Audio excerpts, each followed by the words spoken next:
Hey guys, I've made $4.5 million online at the age of 25 with social media. Now, this is going to be a video I've not really seen anyone make before, and this is going to be my story. Here is probably the most raw video I've ever posted on my channel. If you guys are kind of into the social media space and the YouTube automation space, you might know me. I've been doing kind of social media, YouTube automation since the age of about 16 to 17 years old. And I've made close to $4.5 million, getting close to that $5 million mark. And I kind of wanted to give some insight on my life, everything, how I started, where I'm at now, all the points in between, the ups and downs. So this will be the most raw video I've ever made. It's essentially going to be a in-depth dive into my entire life story since the very start and to now, with proof of everything. Let's get into it. If you guys don't really care, click off the video now, but this is a pretty important video to me and I kind of wanted to make it. Now, the start. I've always wanted to do social media since primary school, which I believe you guys call it grade school in the US. I'm from Australia. I dropped out of school in year 10 to pursue social media. I was always, I'm not gonna lie, I was kind of bullied in school, not in primary school, sorry, grade kindergarten to year 6, but from like 7 to 10, man, it was pretty fucking shit. I'm not gonna lie, it wasn't the best, but again, still friends with a lot of people from school, and the majority of them kind of try and reach out now and work with me and talk to me and shit like, piss off, bro, don't speak to me, because obviously, you know, you only really want to work with the people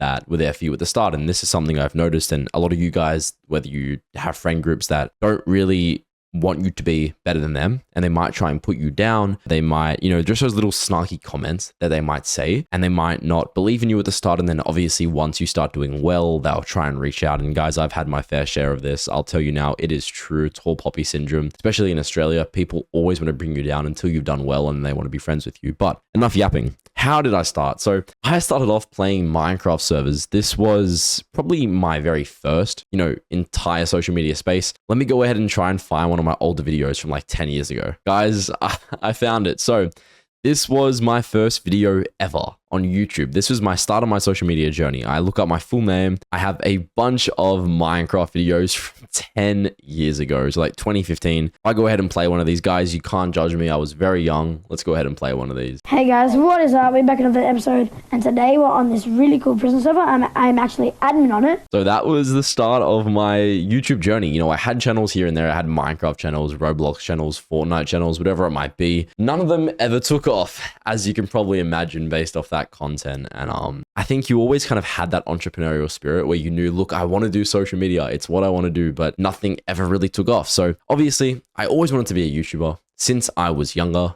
That was pretty apparent to me. I kind of wanted to have my face on the branding, to be honest with you. But of course, that's not what ended up happening. I ended up doing faceless content creation on Snapchat and YouTube, and that's what made the majority of my money. But here we go. Let's get into my first $10,000. This is a bit of a story. Think of this as like a podcast. So my first 10K, how did I make it? So I started off by doing Minecraft servers. You guys don't know Minecraft servers like Hypixel. There's a bunch of different game modes. There might be Skyblock, there might be Prison. I own my own Minecraft server, and I made many of these. When you have a Minecraft server, you can essentially make pay to win stuff. So add crate keys, add ranks, and people might play your server and buy those ranks. Now, this was how I made my first bit of money. I think this is probably my entry point into doing online social media and realizing, holy shit, there's money to be made in entrepreneurial stuff. So I actually made my first 10 grand. If I go ahead and look up one of my servers, spawner.net, funnily enough, the name spawner.net is actually my company name that went on to make $4 million. So I ended up reusing that domain, but let me go ahead and see if I can find this. And here we go. 5 years ago, my new Skyblock server release, spawner.net. This is also my video. Yo, what's going on, boys? Welcome back to another video. And honestly, you all know that I will be releasing. Don't even ask me how my voice is deep, is deeper then than it was now, but somehow it was. But essentially, this was my first kind of real money-making method. I did Minecraft servers. I made about $10,000. It wasn't anything life-changing, but it kind of gave me that motivation push that I needed. And then after Minecraft servers, kind of faded out a little bit. I lost kind of the enjoyment for Minecraft servers as a whole, and I started networking. So you might know people like Daniel Baton, all these other creators. We were all kind of in a friend group back in the day, and we'd all kind of sit in Discord servers and just in our own Discord server, the top 1%, and we just play Minecraft. We would literally play Bed Wars, play Sky Wars on Hypixel, and just network. And every day we'd hop in the call and we'd start talking and we'd brainstorm ideas, whatever it might be. And one day I came across something called YouTube URLs. And this was how I made my first $100,000. Now, this is a little bit gray hat. It wasn't really allowed. It was kind of against TOS, kind of not. But back in the day, you guys might be familiar with YouTube handles. That's how it is right now, right? Like a youtube.com/Lake, for example. Someone owns this. And essentially, before they had handles, they just had URLs. So what we actually did was if you went to YouTube live chat, you could just ask for any URL you wanted. And that's what I did. I used to claim URLs every day. I ended up getting like all of the one-letter URLs. Like I still have this one, youtube.com/D, and it still redirects to the magic channel. Essentially, what we would do is we would go on these forums and these different websites and offer this to creators. Like any creators want to get their handle on YouTube, want to get their URL on YouTube. It can increase your social presence, your awareness. People can find you easier. And we'd essentially offer this to people. And I ended up making about $100,000 in the first 3 months from doing this method. And that obviously ended up getting stopped eventually. It stopped kind of working and they transitioned into handles rather than URLs. That's kind of how that stopped. But there were a few other things. So that was the first time I ever made 100 grand. That was probably the most euphoric feeling. I remember waking up being so excited to live and to just go work. And it was so much fun. I think back on this as the most enjoyment I've ever had from making money. Besides the next thing that I'm going to show you, that was probably the most fun. But yeah, this was how I made the first part of my money. Next thing, my first 350K YouTube verifications. Now, this was the biggest breakthrough I ever had. A little bit of backstory. YouTube has a requirement to get verified, and that is 100,000 subscribers. As you can see here on this channel, I only have 10,000 subscribers, but I'm verified. Same with a lot of my other channels. Blake Ryan Unscripted, my second channel, Produce.so. They all have like under 100 subscribers, but they're still verified. So we essentially found, and by we, I mean myself, I found a way to verify any channel under 100,000 subscribers. I started charging creators $2,000 to verify their channel. We ended up verifying Andrew Tate. We ended up verifying so many different creators that you guys probably know. It made a lot of money. I think in about a year and a half, I made $350,000 USD. And I still have that money. Obviously, it is USD to AUD. So in my currency, it was about $523,000. I should be able to find the invites. Let me check now. Yeah, so here we go. Back in 2022, I was invited to access Tate Confidential. This was Andrew Tate's channel before he got terminated. And he actually paid us $2,000 to verify it. This was April 2022. Kind of aligns with that time frame I was talking about, 2021 to 2022. This is when I found YouTube verifications. And literally, if I look up like invitation to access, we actually needed to have channel invites to verify channels. You can see just how many channels we did in this time. There was like hundreds and hundreds, and we had different channels that we do all the time. So it was a very frequent thing, and we charged $2,000 per. It made a lot of money. Now, YouTube automation and YouTube verifications essentially became dried up. It stopped working. The method became a bit broken, didn't work as well. So I used the capital that I received from doing YouTube verifications and YouTube URLs over the years and started my very first YouTube automation channel that I'll show you right now. Now, this was my very first YouTube automation channel. If I go ahead and filter by the last 28 days, it still makes a little bit of money. As you can see, nothing, basically nothing. But if I filter it by lifetime, which was about when I started this, and I go ahead and check the revenue, you guys will see that in the whole lifetime of this channel, we've made $583,000. Again, this is when it kind of peaked. In late 2021 to early 2022, it was doing crazy numbers, made me about $500,000 in Australian revenue. But go ahead and check the settings tab. You can see here, AUD. That was our first channel. Now, as you guys saw, it did eventually die out, and that's kind of where I stopped YouTube automation. I had lost the motivation for it. I simply didn't enjoy it the same amount that I used to back in the day. That kind of dwindled out. I stopped doing it, and I kind of let the channel die. Still had somebody running it, but again, it wasn't making anything crazy. And that was my first taste of YouTube automation. Now, my first $1 million.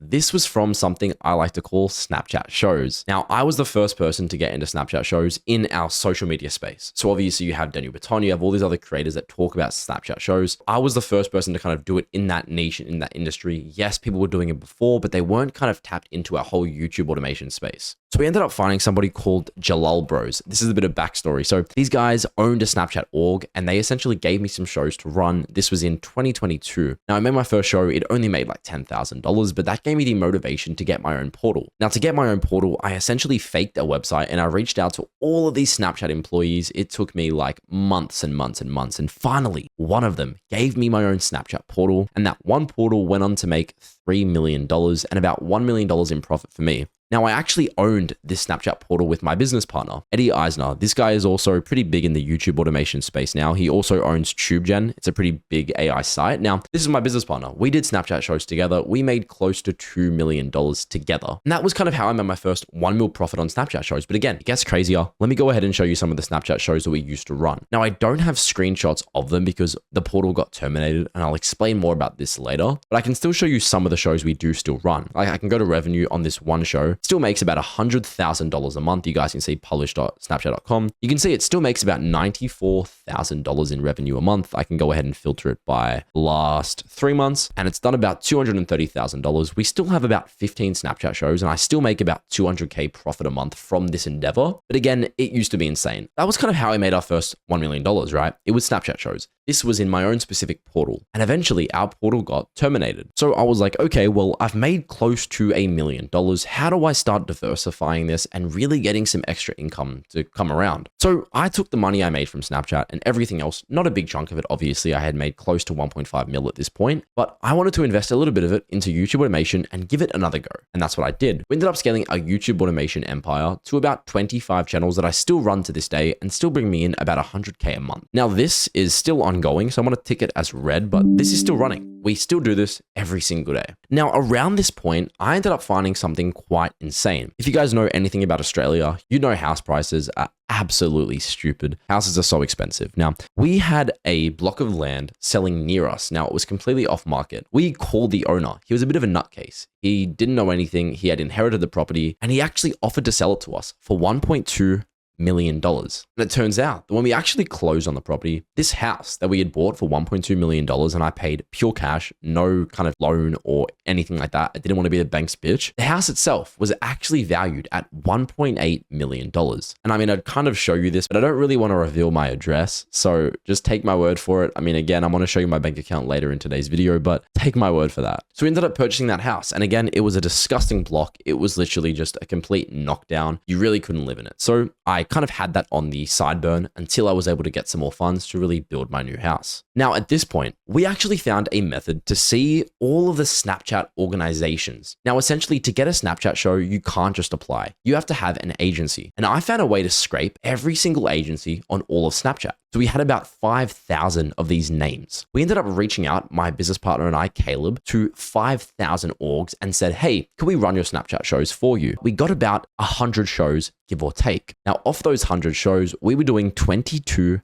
million in gross revenue a year. Now, keep in mind, barely any of this is profit. I ended up making $3 million in pure profit from this specific endeavor. Now, the worst of the worst thing happened, and in October 2025, Snapchat got banned. They essentially converted the majority of the shows to public profiles. It's a very controversial change even to this day, and we do still have a few shows, as I've said, but the majority of the bigger ones we did have got moved over or terminated. So I lost a big chunk of money that I was getting. Now, again, I'm still saying I do still make 100 to 200K a month on Snapchat, but there was a point where I was doing close to $700,000 a month in pure profit on Snapchat. So when that got banned, I was like, okay, well, I have an insane amount of money. What do I work on now? So we are at today. I had the money and I thought, well, what do I enjoy doing? Money doesn't really appeal to me anymore. What should I work on? And I realized, well, what do I enjoy? Scaling my personal brand, building up softwares. That's why I created Produce.so, the #1 YouTube automation software to generate ultra long form videos. Essentially, my goal now is to build up SaaS softwares and to build up my own personal brand. Fast forward to today, you know how I was talking about my house? Finally had the capital. So we've ended up building that. It's about 2 months out from being completely finished. And when it is finished, this property that I own completely outright myself will be worth $4.2 million. I've also got $1 million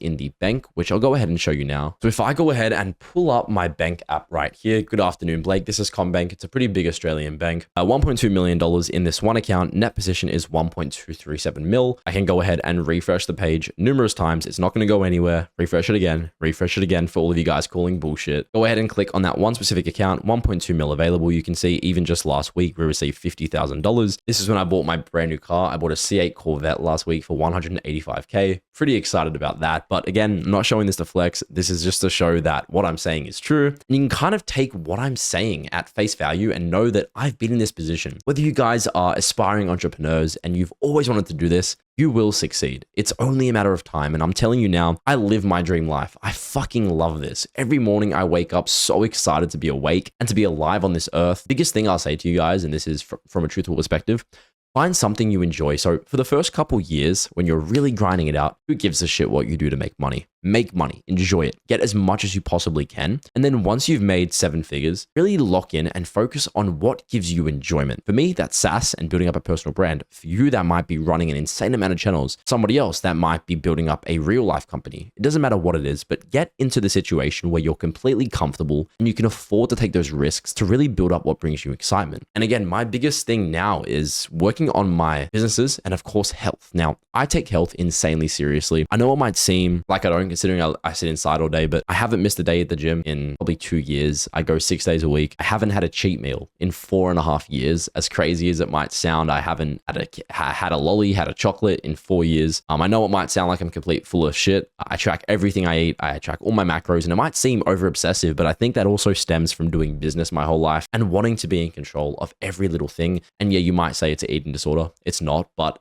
again, health is a massive factor. Look after yourselves, enjoy what you're doing, and build something meaningful while you're on this earth. Thank you guys so much for watching. I hope you learned my life story, and I hope you kind of enjoyed this video. I know it's super different to the normal content I make. And again, if you want to join my public Discord server, that's discord.gg/1%. Again, another really, really cool networking environment. Thank you all so much. I'll see you all later. Have a great one.